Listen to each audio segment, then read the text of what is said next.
Iran ने पलटवार शुरू कर दिया है और एक साथ तकरीबन 7 देशों पर मिसाइलें दागी की हैं।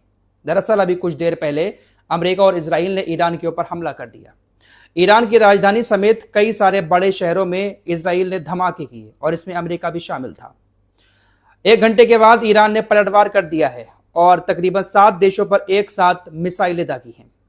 सुबह की वीडियो आपने अगर देखी होगी, 8 बजे मैंने जो वीडियो अपलोड किया था उसमें मैंने आपसे कहा था कि आने वाले 48 घंटे के अंदर अंदर 90% चांसेस हैं कि ईरान पर हमला होगा और कुछ ही घंटों के बाद ईरान पर हमला हो गया। जैसा कि ईरान ने पहले ही तमाम अरबी देशों से कह दिया था कि अगर हमारे ऊपर हमला होता है तो आपने अपने देश में अमेरिका के जो सैन्य ठिकाने बनाए हुए हैं हम उसको टारगेट करेंगे, और ऐसा ही ईरान कर रहा है।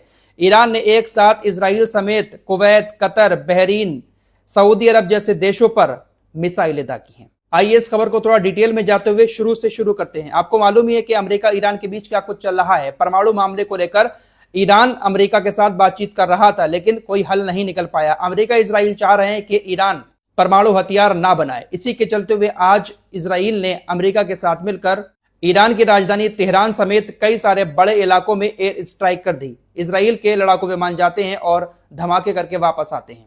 इजराइल ने ईरान के खुफिया मंत्रालय को निशाना बनाया और रक्षा मंत्रालय को निशाना बनाया। सुप्रीम लीडर अयतुल्लाह खामनेई के ऑफिस को निशाना बनाया। इसके अलावा ईरान का जो परमाणु ऊर्जा संगठन है उसको भी निशाना बनाया। सुप्रीम लीडर अयतुल्लाह खामनेई के घर पर हमला हुआ। ईरान के राष्ट्रपति मसूद के घर पर हमला हुआ। शुरुआती खबरें ऐसी आई कि शायद राष्ट्रपति की मौत हो गई है, लेकिन राष्ट्रपति जिंदा हैं। सुप्रीम लीडर अयतुल्लाह खामनेई को लेकर यह खबर है कि उनको किसी सीक्रेट जगह पर शिफ्ट कर दिया गया है। राजधानी तेहरान में अयतुल्लाह खामनेई मौजूद नहीं है, लेकिन टारगेट उनके घर को किया गया था। तो इस तरह से एक के बाद एक इजराइल ने ईरान के अंदर धमाके किए। नुकसान काफी हुआ है, हालांकि कितने लोगों की मौत हुई है ये अभी तक पूरे आंकड़े सामने नहीं आए हैं, क्योंकि बहुत जल्दी सब कुछ हो रहा है। पिछले 3-4 घंटे में ही बहुत कुछ हो गया। अमेरिका इजराइल ने ईरान के ऊपर हमला कर दिया और उसके जवाब देते हुए ईरान ने भी तकरीबन 7 देशों पर हमले कर दिए। ईरान की मिसाइलें सऊदी अरब तक पहुंची हैं। सऊदी अरब में जो अमेरिका का बेस बना हुआ है वहां पर पहुंचने की खबर है। इसके अलावा कतर का जो सबसे बड़ा अल उदीद बेस है अमेरिका का, वहां पर भी अमेरिकी मिसाइलें पहुंची। कुवैत के अल सलेम वायुसेना अड्डे पर भी ईरान की मिसाइलें पहुंची हैं। यूएई के अल धाफरा वायुसेना अड्डे पर भी ईरान की मिसाइलें पहुंची। बहरीन में अमेरिकी पंचम बेड़ा अड्डा जो है वहां पर भी ईरान की मिसाइलों ने हिट किया है। इसके अलावा इजराइल के तेल अवीव और हाइफा में भी ईरानी मिसाइलें देखी गई हैं और ऐसी खबरें हैं कि एक के बाद एक मिसाइलें लगातार ईरान से आ रही हैं। जो लेटेस्ट अपडेट अभी हमारे पास आ रहे हैं, क्योंकि चीजें बहुत जल्दी बदल रही हैं, सब कुछ बहुत तेजी के साथ हो रहा है। ईरान ने थोड़ा भी वक्त नहीं लिया पलटवार करने में। तमाम अमेरिकी ठिकानों को निशाना बनाया है। जितने भी मिडिल ईस्ट में बड़े बड़े ठिकाने हैं अमेरिका के, ईरान पहले से ही कह रहा था कि अगर हमारे ऊपर कोई भी हमला होता है तो हम अमेरिका के ठिकानों को निशाना बनाएंगे, और ईरान ने वैसा ही पलटवार अब शुरू कर दिया है। लगातार एक के बाद एक मिसाइलें आ रही हैं और हो सकता है कि रात होते होते ईरान एक साथ बहुत सारी मिसाइलें छोड़ दे। इजराइल के रक्षा मंत्री ने इमरजेंसी पूरे देश के अंदर घोषित कर दी है और जितने भी शेल्टर हाउस हैं, जो भी बंकर हैं, उनको पूरी तरह से खोल दिया गया है और लोगों को उसमें जाने की आदेश दिया गया है। मैंने पिछली वीडियो में भी आप लोगों को बताया था कि शेल्टर हाउस को खोला गया है और ये सारे इशारे बता रहे थे कि ईरान के ऊपर बहुत जल्द हमला हो सकता है, और अभी कुछ देर पहले दोपहर के वक्त में ईरान के ऊपर हमला हो भी गया।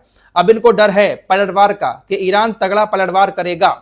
भले ही ये लोग ईरान के अंदर घुसकर एयर स्ट्राइक करके आए हैं, लेकिन ईरान की जो मिसाइलें हैं वो काफी ताकतवर हैं। ईरान की मिसाइलों को रोकने के लिए तमाम एरिया में एयर डिफेंस सिस्टम तैनात किए हुए हैं, लेकिन इसके बावजूद भी कुछ मिसाइलों ने अमेरिकी बेस पर हिट किया है। बहरीन के अंदर जो अमेरिका का बेस है वहां पर कई सारे धमाके की आवाजें आई हैं। बहरीन चेतावनी दे रहा था ईरान को कि अगर आप हमारे ऊपर हमला करोगे तो हम पलटवार करेंगे। अब देखने वाली बात होगी कि जितने भी अरबी देश हैं जिनके बेस पर ईरान ने हमला किया है, क्या ये देश भी अब अमेरिका के साथ मिलकर, इजराइल के साथ मिलकर ईरान के ऊपर हमला करेंगे।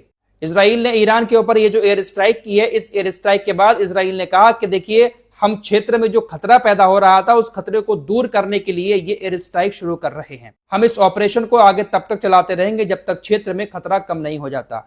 इनका मतलब यह है कि ईरान किसी भी तरह से परमाणु हथियार ना बना पाए। उधर अमेरिकी राष्ट्रपति डोनाल्ड ट्रंप ने भी कहा है कि देखिए, इसमें अमेरिकियों की मौतें होंगी, लेकिन उनकी मौतों से ज्यादा जरूरी है कि हम ईरान को परमाणु हथियार बनाने से रोकें। मिडिल ईस्ट में जो अमेरिकी सेना तैनात है उनके ऊपर ईरान हमला करेगा तो अमेरिकी की मौतें होंगी, ये बात डोनाल्ड ट्रंप कह रहे हैं, लेकिन ये सहना पड़ेगा क्योंकि हम खतरे को टालना चाहते हैं। किस तरह से ये अमेरिका के लोगों को बेवकूफ बना रहे हैं। ईरान अमेरिका के लिए खतरा कैसे है? अमेरिका इतनी दूर है ईरान से, लेकिन सिर्फ और सिर्फ इजराइल की खातिर ये लोग अपनों को भी मरवा सकते हैं। इसी बीच अभी अभी एक और ब्रेकिंग न्यूज ये आ रही है कि तकरीबन 20 से ज्यादा फाइटर जेट ईरान की तरफ बहुत तेजी के साथ बढ़ रहे हैं। पूर्वी सीरिया का जो एरिया है वहां पर तकरीबन 20 लड़ाकू जेट मंडरा रहे हैं। देखिए, सीरिया का इस्तेमाल अब इजराइल कर रहा है।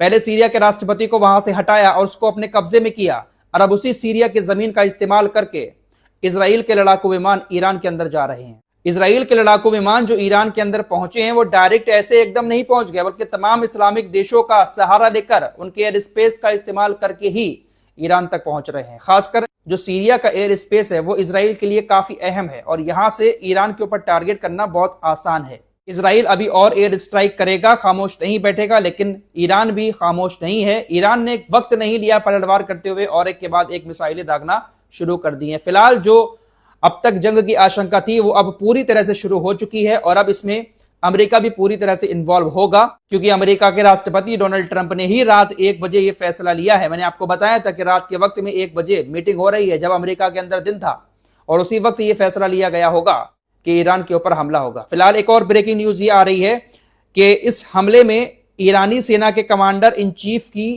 मौत की खबर है। ईरानी सेना के कमांडर इन चीफ इजराइल के इस हमले में मारे गए हैं। फिलहाल अयतुल्लाह खामनेई और जो पेजेशकियान हैं राष्ट्रपति, वो पूरी तरह से सुरक्षित हैं।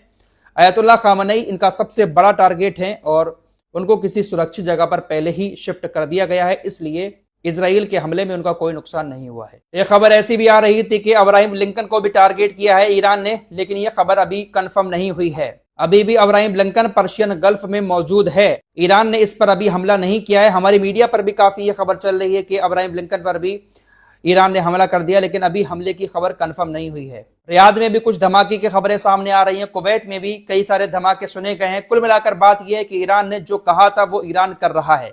भले ही ईरान को इजराइल के एयर स्ट्राइक में नुकसान हुआ हो, लेकिन ईरान पलटवार करना जानता है और ईरान अब पलटवार कर भी रहा है। जो मिसाइलें हैं ईरान की, उसका इस्तेमाल अब ईरान सही से कर रहा है।